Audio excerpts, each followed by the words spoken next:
श्रीमद् भागवत गीता अध्याय 4। अथ चौथा अध्याय कर्म संन्यास योग। इसके उपरांत श्री कृष्ण महाराज बोले, हे अर्जुन, सृष्टि के आदि में यह अविनाशी कर्म योग मैंने विवस्वान को बताया था। विवस्वान सूर्य ने पुत्र मनु को बतलाया। मनु ने इक्ष्वाकु को। इस प्रकार परंपरा से राजर्षियों ने जाना, परंतु अब इस पुरातन योग को लोग भूल चुके हैं।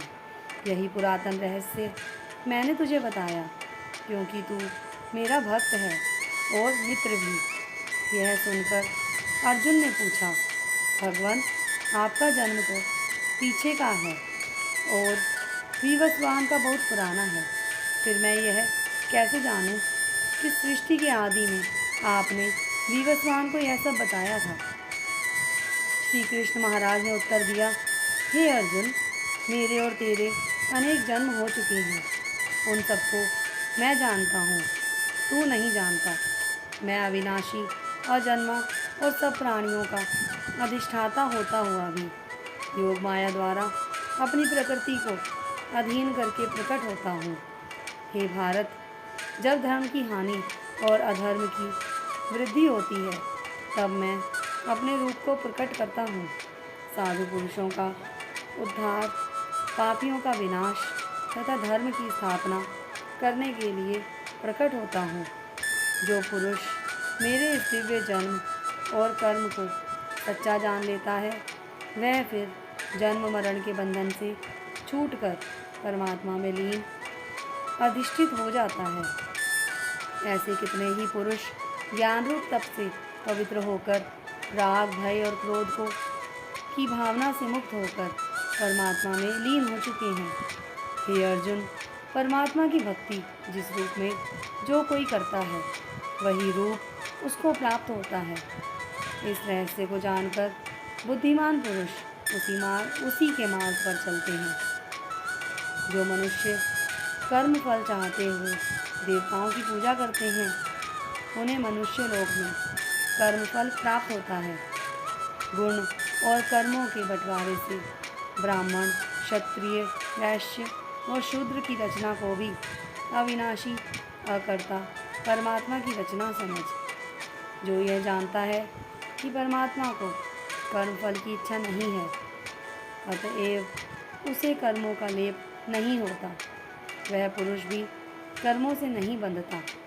यह समझकर पहले ही पूर्वजों ने कर्म किए हैं, इसलिए तू भी पूर्वजों द्वारा किए गए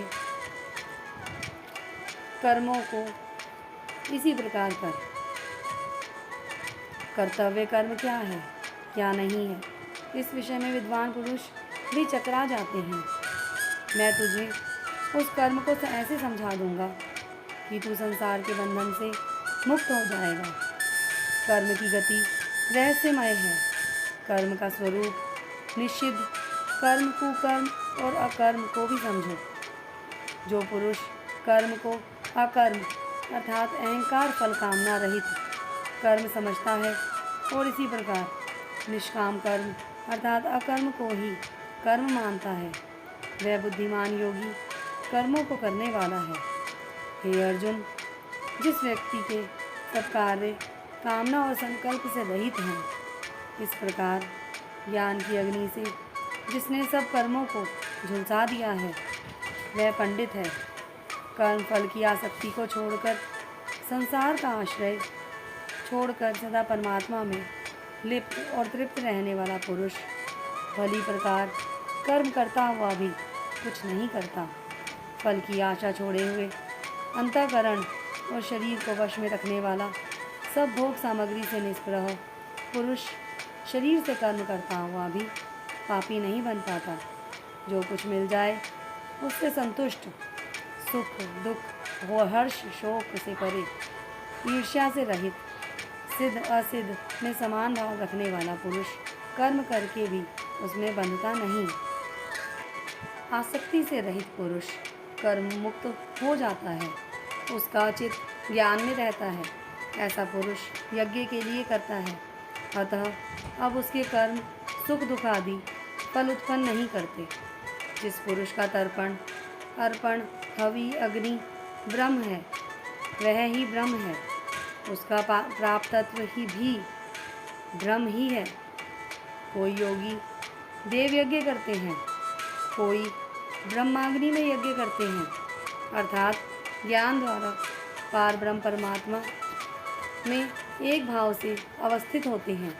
कोई कर्ण आदि इंद्रियों का हवन संयम की अग्नि में करते हैं, अर्थात इंद्रियों को विषय से रोके रखते हैं। कोई शब्द आदि विषयों को इंद्रियों में हवन करते हैं, अर्थात विषयों को इंद्रियों से ग्रहण करते हुए भी उन्हें भस्मसात करते हैं।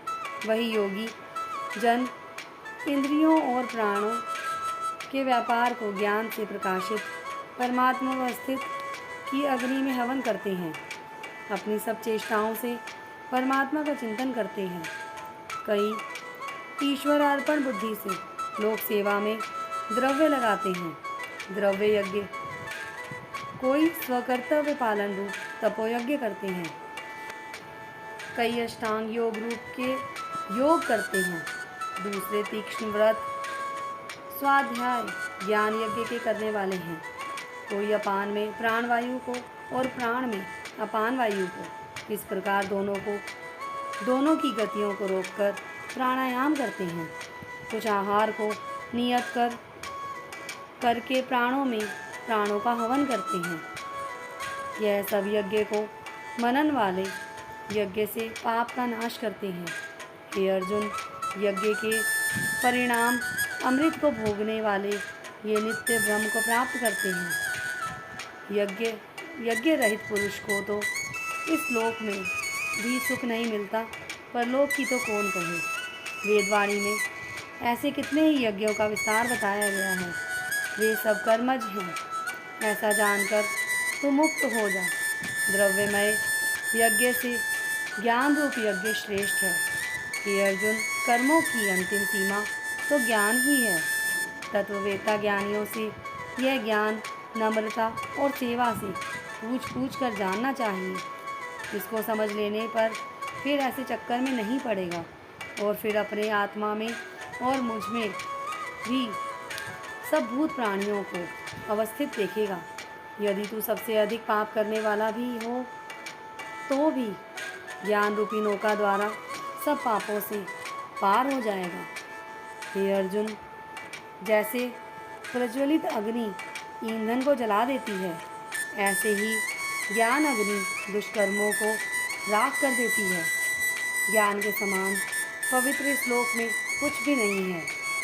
जो उस ज्ञान को कर्मयोग का साधक पाकर अपनी आत्मा में अनुभव करता है। जितेंद्रिय ज्ञान की लगन वाला श्रद्धालु पुरुष ज्ञान को पा लेता है और ज्ञान को प्राप्त करके शीघ्र ही परम शांति का लाभ लेता है। जो पुरुष अज्ञानी हैं, श्रद्धालु भी नहीं हैं, वे डामाडोल हैं। इस लोक और परलोक में विश्वास नहीं रखता, वह मारा फिरता है। संशय आत्मा को चैन नहीं मिलता। हे धनंजय, समत्व बुद्धि रूप योग से जिसने सब कर्मों का त्याग किया हुआ है, सब दुविधाएं काट दी हैं, जो परमात्मा परायण है, उसे कर्म नहीं बांधते। इसलिए हे भरतवंशी अर्जुन, अज्ञान से उत्पन्न अपने हृदय में स्थित इस संशय को ज्ञान तलवार से काटकर युद्ध करने को तैयार हो जा। इति श्रीमद्भगवद्गीतासु उपनिषत्सु ब्रह्म विद्यायां श्री कृष्ण अर्जुन संवादे कर्म संन्यास योगो नाम चतुर्थो अध्याय संपूर्णम। अब चौथे अध्याय का महात्म्य। श्री नारायण बोले, हे लक्ष्मी, गीता पाठी से छूटकर भी अधर्मी विवेक को प्राप्त होते हैं। अब एक कथा श्रवण करो। भागीरथी गंगा के तट पर एक वैष्णव साधु रहता था। वह नित्य प्रति श्री गंगा जी में स्नान करके गीता के चौथे अध्याय का पाठ करता था। एक दिन वह साधु वन में गया। वहाँ दो बेरियाँ इकट्ठी खड़ी थीं। साधु गर्मी से घबराकर बेरियों के नीचे सो गया। एक बेरी से उसका सिर लगा और दूसरी बेरी से पाँव लगी। वह दोनों बेरियाँ उस योनि से छूटकर एक ब्राह्मण के घर में कन्या के रूप में उत्पन्न हुई। जब वह बड़ी हुई तो उन्होंने सोचा कि जिस तपस्वी ने हमें बेरियों की अदम देह से छुटकारा दिलाया था, हमें उसका दर्शन करना चाहिए। ये बेचारी अपने पिता से तीर्थ यात्रा की आज्ञा लेकर चली। काशी में जाकर उन्होंने उस साधु वैष्णव को देखा तो वह उसके आगे जाकर दंडवत करके बोली, तुम धन्य हो, तुमने हमें कृतार्थ किया है। साधु बोला, मैं तो तुम्हें नहीं जानता। वे दोनों बोली, हम बेरियां हैं जिनका आपने उद्धार किया था। साधु बोला, अब मैं तुम्हारी क्या सेवा करूं? वे बोली, कृपा करके हमें गीता के 4 अध्याय का फल दान करो। वैष्णव साधु ने 4 अध्याय का फल दान किया। वे दोनों उसी समय देवदेह पाकर वैकुंठ को गई। नारायण बोले, हे लक्ष्मी, तुमने यह 4 अध्याय का महात्म्य सुना। इति श्री पद्मपुराणे सतीश्वर संवादे उत्तराखंडे गीता महात्म्य नाम 4 अध्याय संपूर्णम्।